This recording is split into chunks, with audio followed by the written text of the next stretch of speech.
Hello po sa inyong lahat mga ka-crypto. Ako po si Pinoy Crypto Trader at sa video na ito ay atin pong pag-uusapan ang tungkol dito kay Shiba Inu, kung saan ay ayan na po, lumabas na po ang lead developer ng Shiba Inu, kung saan ay yan po ay walang iba kung saan ay si Ginoong Satoshi Kusama.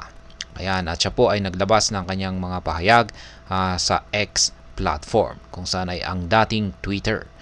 At yan sa kanyang pahayag na ito, ang nilalaman po ng kanyang mga tweet or pahayag na ito ay ayon po sa kanya ay meron daw pong isang malaking paparating para kay Shiba Inu. Kaya yan po ang ating pag-uusapan sa video na ito, kung ano kaya yan. Pero bago po tayo magpatuloy ay nais ko lamang po munang bigyang linaw ang aking disclaimer, kung saan ang nilalaman po ng video na ito ay hindi po ito isang financial advice. For education and information purposes lamang po ang layunin nito. Maliban po dito ay nais ko na rin pong magbigay babala na wala pong kahit anumang group chat ang Pinoy Crypto Trader. Ayan, ang lead developer po ng Shiba Inu na walang iba kundi si Ginoong Satoshi Kusama ay binasag po niya ang kanyang pananahimik yan dito sa mga nakalipas na 13 mga araw. At ayan, nag-post po siya or nag-tweet po siya sa kanyang dito sa X or sa kanyang X account para ibahagi ang isang exciting or kaabang-abang na balita dito kay SHIB. Kaya ayan, ayon po kay Ginoong Satoshi Kusama ay nakuha po niya yung atensyon ng buong community ni Shiba Inu dahil sa isang update mula sa organizer, ayan, na organizer ng isang event, kung saan ay ito po yung inaasahan ng karamihan o maraming tao na tinatawag pong IVS Crypto 2024 Kyoto.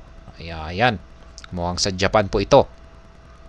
Ngayon ay ang organizers ay binigyang diin po nila na ang IVS Crypto 2024 Kyoto ay malapit na.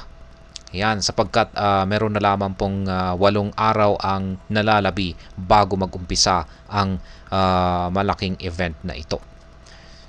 Ayan, maliban po rito ay ayan, sabi nga ng mga organizers dito ay if you want to enjoy IVS to the fullest, participation is a must. Make your reservation now. Ayan, kailangan pong magpa-reserve. Ngayon ay excited po ang lead developer ng Shiba Inu at sinasabi po niya na ito na raw ang oras para sa isang pagbabago. Ayan po yung actual na tweet ni Ginoong Satoshi Kusama. Excited. Ayan, excited na raw po siya. At ayan, ang Shiba Inu lead developer ay ayan, tinatanggap po niya na nitong mga nakalipas na araw or mga taon ay siya raw po ay nahihiya at siya po ay nanahimik. Ayan. At ayan, hindi po niya sinabi kung ano ang dahilan, pero ang mahalaga rito ay sinabi po niya na kailangan na raw ng isang pagbabago. Ayan, kailangan na siyang magbago. Ibig sabihin ay siguro ay medyo magiging maingay na siya ngayon at hindi tulad ng dati. Ayan, pero sa pagkakaalam ko sobrang maingay po dati itong si Ginoong Satoshi Kusama. Ayan, at pinagkakaguluhan yung kanyang mga tweet noon. Ayan, pero meron po talaga yung time na medyo talagang nanahimik na po talaga siya. At parang yung medyo yung madalas pong naglalabas ng mga pahayag ay ang marketing specialist ng SHIB na si Madam Lucy. At ayan, ayon po kay Ginoong Satoshi Kusama ay ito na raw, handang-handa na raw siya na lumabas sa kanyang comfort zone. At para siya ay mas maging aktibo. Yan, or aktibo. At yan na nga ay baka medyo maglalabas na po siguro siya ng mga ayan, medyo mag-iingay po siguro siya. At ang kanyang pakay rito ay malamang ay para i-promote ang kanilang ang Web3. Ayan, ang magsilbi po siyang advocate. Ayan, at mag-promote ng Web3. Ayan. Ngayon ay itong si Shiba Inu ay nakasecure po siya ng IVS Crypto 2024 Gold Sponsor Title. Yan, ang development po na ito ay pagkalipas lamang po ng mga ilang araw ay itong si Shiba Inu ay naglabas po ng announcement na sila po ay nakasecure ng Gold Sponsor Title para sa event na ito.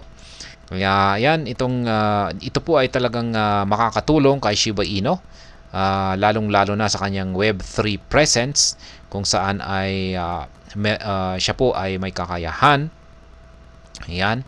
na sa kanyang network na magkaroon siya ng mga ka-partners at mga ibang industry players.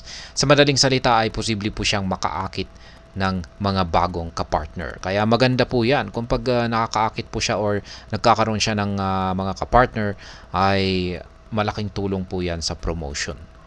Mas lalong makikilala itong si Shiba Inu at yan po ay magre-resulta sa mas maraming mga interesadong investor.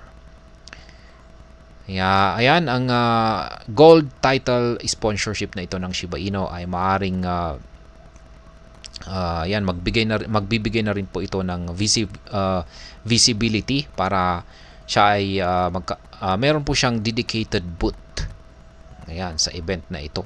Kaya ang opportunity na ito ang siyang magbibigay sa team ng Shiba Inu para i-promote or i-showcase ang kung ano nga ba itong si Shiba Inu.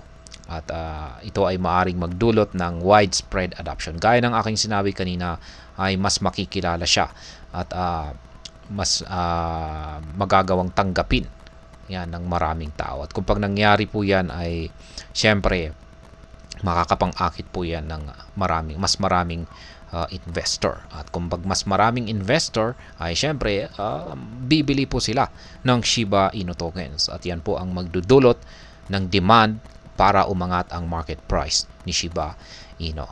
Yan, ang IVS Crypto 2024 Kyoto na ito ay magaganap po ito ng 3 araw. Yan, isa po itong 3-day event. At ito po ay magaganap bukas, July 4 hanggang 6. At yan po ay sa Kyoto Pulse Plaza. Yan, at ginagamit po nila ang team na Cross the Boundaries. Ayan, at ito po ay ang event po na ito ay isa po itong kilala na kaganapan sa bansang Japan.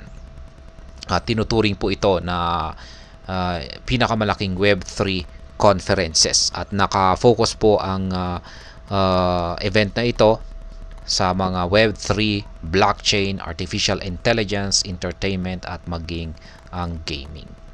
Ayan po ang tungkol dito. Asahan po natin yan kung ano ang susunod na ilalabas na pahayag ni Ginoong Satoshi Kusama, kasi ayon po rito ay magiging active na raw po siya.